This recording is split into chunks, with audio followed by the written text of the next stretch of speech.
She always waited on the school steps, backpack at her feet, watching the other kids leave. Her dad was always late, but he always came. It became a joke among the teachers. "Mr. Collins is running on dad time again," they'd say. And she'd just smile and kick her shoes against the concrete, pretending it didn't sting. Her name was Lily. She was in 3rd grade the first time it happened. Every day at 3 o'clock, the bell rang. Every day by 3:20, the crowd was gone. And every day, her father pulled in around 3:45, apologizing, flustered, hair messy, shirt untucked. It was easy for Lily to feel forgotten.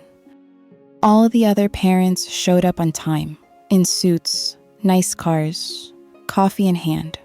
Hers drove a beat-up truck and sometimes smelled like grease.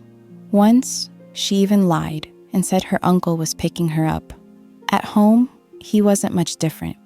Always tired, always busy.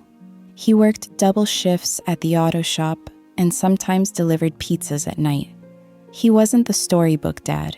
He didn't read bedtime stories or help with math, but he always left sticky notes in her lunchbox.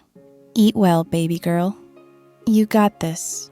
Love you always." One day in high school, during a career day event, Lily's classmates went around the room, bragging about their parents. Doctors, lawyers, engineers. When it was her turn, she mumbled, "My dad works a lot, fixes cars." A boy snickered, and she felt the old burn, that familiar ache of shame. Years passed. College came. She moved away, chasing something bigger, faster, cleaner. She rarely called, and when she did, she rushed it. It wasn't until her senior year that the call came. Heart attack. Sudden. He had a box in his apartment. Inside were dozens of photos of Lily. School portraits, art projects, printouts of her emails. On the back of every photo, he had written the same sentence. "She waited for me, so I had to be worth it." Lily cried harder than she ever thought possible. She had spent so long wishing he had been like the other dads, but he was busy being everything she never knew she needed. Sometimes we only see the missed moments, the empty steps, the ticking clock, the slow ache of waiting. But what we don't see is the cost it took to show up at all. The hands that were cracked from labor, the back that never stopped hurting, the nights he didn't sleep, just so he could afford gas to get to her.